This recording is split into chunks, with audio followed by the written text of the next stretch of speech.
Yeah, I mean, it's judging from just our team's perspective and the Bledisloe series, really important game. I mean, geez, it'll be nice to get a good start, good leg up, good confidence for the way we want to play the game going forward. So, yes, there's probably further ramifications and things that will happen because of this game. But look, we're completely focused on what it does for us as far as a confidence level, how we can get this new group, this new squad into the best possible shape going forward for what is a really exciting year ahead.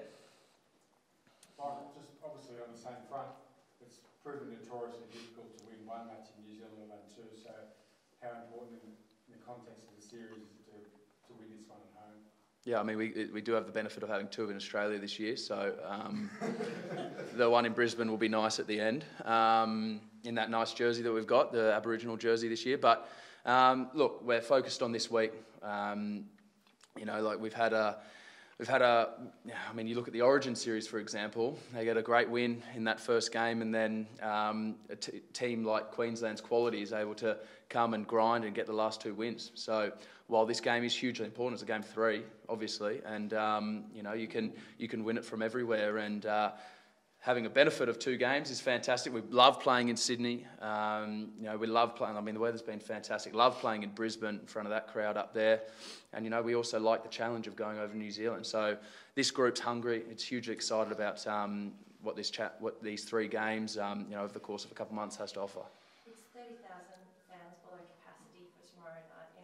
This match used to be a sellout. Used to only be able to buy maximum 4 tickets. Do you guys take some of that to win back the fans tomorrow night? Well, I think a lot of them are down at the Ringer Manly game tomorrow down there at Rat Park. No, look, it's yes, look, we love it to be an 80,000 pack stadium, but like I say with everything, we are really focused on what we can control and what our outcomes are. Our outcomes are in game, and for the however many turn up tomorrow, passionate fans, the fans that we love playing in front of, we know it's going to be a good game and a great output. So, it's going to be a really good game, a really good day for rugby tomorrow, with some great club games going on and with the Bledisloe here in Sydney tomorrow night. I'm excited for rugby for a day like tomorrow. Michael, how much might the wind play a factor tomorrow? Yeah, it's gusty out there. I don't have the high balls and the things like that to contend with, but modern game, test match rugby, there's a lot of kicking about, so it's going to play a factor if it's anything like out there today. However, dry, sunny conditions, good stadium to play at, the ground's nice and intact, so best possible shape, and see what happens with the weather. You can't control it, you just deal with it on the day. Mick, what have you seen in the last 4 weeks that gives you confidence that you're going to see this Wallaby group play to their best tomorrow night? Yeah, I think that the boys came into the regional camps, which is where we started, and they just with the pressure came off. The pressure had been on them. Everyone was talking about the sort of results they were having at Super Rugby, and they came in with a fresh approach to the game, and the way they knuckled down and got stuck in was tremendous. And just the camaraderie and the bond that's been built and the energy that's been built through that group. And it's been said, every cloud has a silver lining, and in our case, that was our cloud was not getting into the finals, but the silver lining's been these guys have worked really, really hard over the last 3 weeks. Not only physically, but mentally have come together, and the excitement around the group's been tremendous, and there's a real confidence in the group about the performance that's waiting them. How key is that mental aspect? Oh, it's massive. In any sport at the top end of the game, it is mental. We're going out against 15 other world-class players, and when you go into those battles, it is a game of the mental side of the game, and to have these guys prepare together and stay together and work so hard together and push each other has been great in that regard.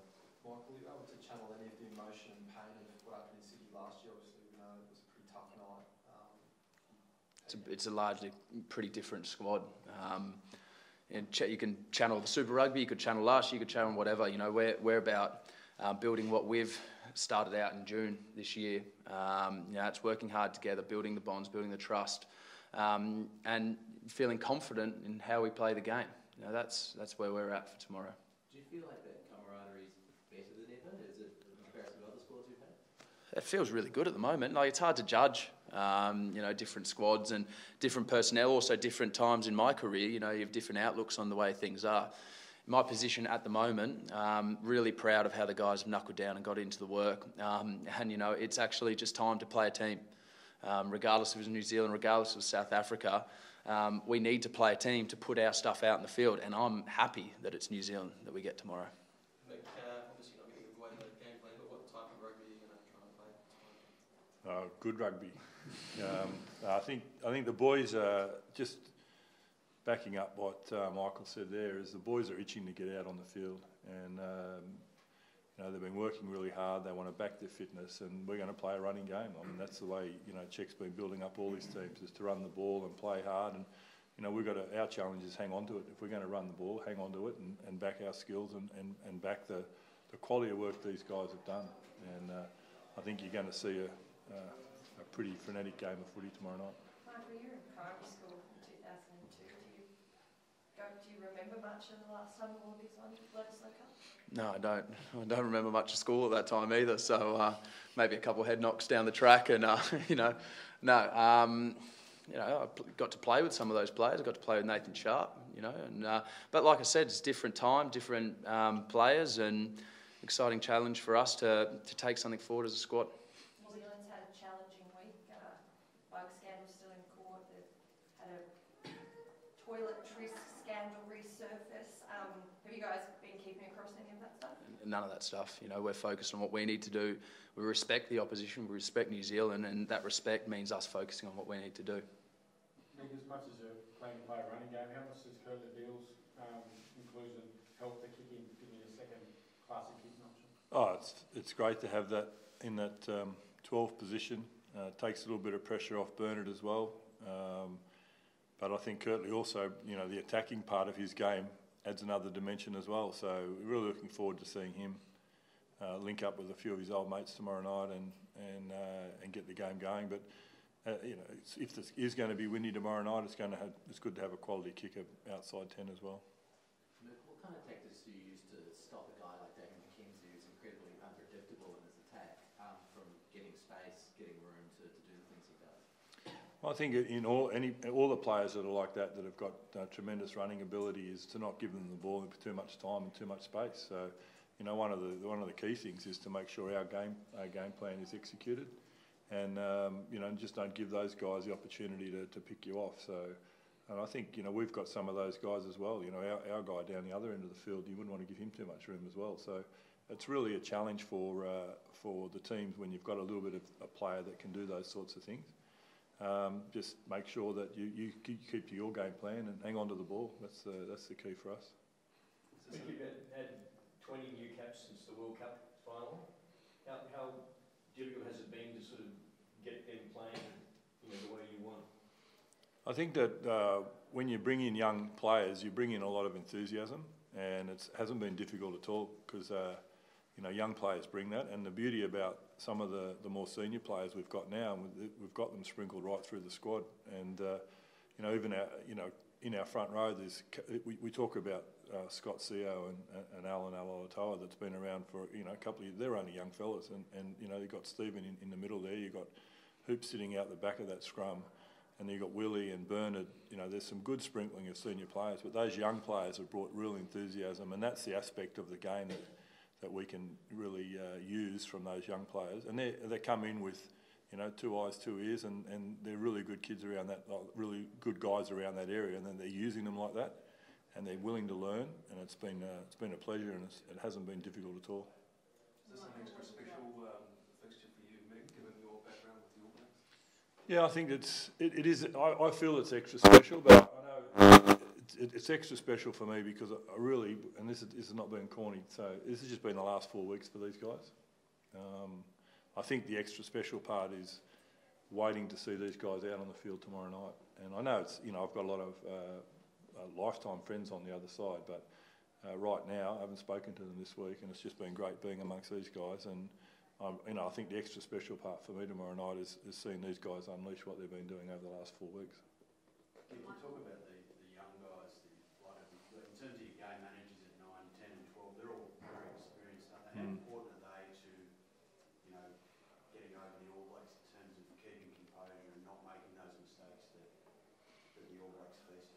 Yeah, they're a key to that part of the game. If our forwards, do their work, and our 9, 10 and 12 can direct us around the park, we're going to be in great shape. But it is a key to have clear heads there with those three guys. They've got experience. They've worked well together. A couple of them have got a little bit of overseas experience now, so they've got that game management aspect comes into it from where they've been and the experience they've brought back. So I think that's going to play a big part. Michael, with all these young guys in there, does that help at all, losing some of the older generation players and the scarring of having lost so many series against the All Blacks at all? Yeah, I mean, you could say the other side that all the new guys have only seen, from the outside that we've been beaten. So you can look at it any which way. All I know is this group at the moment is very enthusiastic, and very confident in what we've been doing for a long time now. It feels like a long time. I'm really happy with how the squad's looking at the moment. Everyone wants to be in a match day jersey.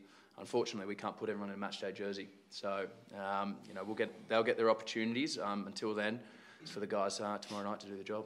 How are you feeling fitness-wise? Like, I know at the end of the Super Rugby season, you're saying, and some of the Super Rugby teams saying they could have been a bit fitter.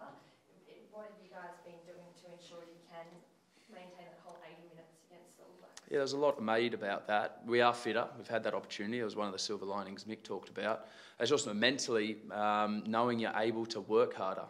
So, you hear all these negative things and players can get caught in a rut thinking maybe they aren't fit. Where we are right now is guys know they're fit and are willing to push themselves. And that's part of the confidence that we have in the team at the moment. Richard, Matt, sorry, just say you haven't spoken to anyone from All Blacks, because I think Shag usually is quite keen to catch up with other coaches. Have you just sort of kept your distance this week? Yeah, literally, we're at Penrith. And, he's not going to travel that far to come and see me, and I wasn't going to go that far to go and see him. So we'll wait till we come together here on Saturday night. But yeah, normally we would catch up because we're not too far away from each other. But Penrith's been a great week for us out there. It's been tremendous to get out amongst the communities and to see the faces of the young fellas last gala day and these guys amongst them last Sunday. It was just a fantastic experience for us and obviously for the people of Penrith. So yeah, we're a fair way away. So the All Blacks skill level, they felt their skill level wasn't quite up to scratch in the Lions series. Obviously, that's a major part of your role here. What did you make of it? Yeah, I think June's always a tough time for skill. There's combinations that are coming together. There's different game plans that come together, and I still, you see some players that do the stuff that they're doing at their franchises, or they're without realising that they missed that game plan. So there's always a bit of rust around in June. It doesn't surprise me. It's been that way, as you know. There's been that way for all the June series, especially that first or second one. So yeah, I think that's just part of June. And then you're there for 3 weeks, and you're back out with another team. It's now that you can start to make some inroads in that area. Michael, this is your first test basically as the real captain as opposed to caretaker captain. Is this in any ways different for you? Are you thinking this is the start of the Michael Hooper era, or? I think that'd be a silly way to look at it. I want to see this team succeed, and I want to see the guys who put so much effort and work so hard, achieve rewards for what they've been doing and enjoy this short time that we have in, the Wallaby Gold. It should be a special time, and you want guys to have such fond memories of looking on it. So it's definitely not a Michael Hooper era or anything like that. I'd hate for people to think of it like that. We've got a bunch of leaders here who have made my job a lot easier, and a really good coaching staff. So it's a squad effort at the moment, and if when we do good things as this squad goes through the series, it'll be everyone can have a pat on the back. What would you like to see from Sean tomorrow? Sean McMahon, his game. I mean, he's a damaging ball carrier, defender, and has really actually worked on his game over the breakdown and in the breakdown as well. Been really impressed with how strong he is over the ball. He goes absolutely hell for leather from the kickoff. So, if he can give that for 60 minutes, he's going to make some real inroads into a quality New Zealand team. Michael, given the All Blacks' ability to sort of really turn the screws at the back end of the game, what do you want from the bench in the last 20 minutes, like if Sean goes off again? to unwind the screws, I guess. You know, like they are really good at that 60-minute mark of just that continued pressure. They know their roles really well, and that's their bench included. Our bench hasn't seen the enthusiasm in the last couple of games that we probably would have liked to have seen. So picked a really strong bench. You know, guys like Lepetti, full. You know, Kepu in the front row there, then Tavita to come on. Some guys to really up the tempo, up the enthusiasm, and you know, some really nice skill set and experience on the bench to close out a game. Last couple of guys. Mick, just mentioning skill, you've been in the role now for a year, a bit over a year, something like that. And a lot of that skill work is a gradual thing, isn't it? You know, it takes time. What sort of progress do you see has been made? Are you happy with? Do you think that the players are more skillful now after a year or so? Well, I think they're working harder on those areas. I think, you know, that's one of the key things, is that setting up an environment for them to do that work. And you know, when you first start off, it's like, well, you know, there's some habits you've got to change, and players are, you know, you've got to be on them about the habits they're changing, and the enthusiasm the guys have taken to that. They're now working themselves through those processes, and you know, their feedback to each other, or even just to themselves, their awareness of what they're doing has been great. And you know, the excitement for me is that these guys have really taken to the work that's needed. You know, when you get to the top end of their game, you know, there's always the opportunity for someone to go, well, I'm already here, and you know, why do I need to do this? And there's not been one of that. Not one person's been like that. They've all been, well, what do you want here, or how do I do this? And the enthusiasm to get better has been great. So, you know, I think the improvement's going to come because of the attitude. Michael, considering what you guys have been through and how long it's been, do you allow yourself to dream of what it would be like to win Bledisloe, or do you just try not to think about it? Well, this group hasn't been through 10 or 12, you know, however many years. You know, this group's come together this year to do something. And you know, what's wrong with a dream? What's wrong with a goal that everyone here wants to achieve? There's nothing wrong with it, and that's what we should be aspiring to, you know, and wanting. So you know, everyone in our change room has that mentality.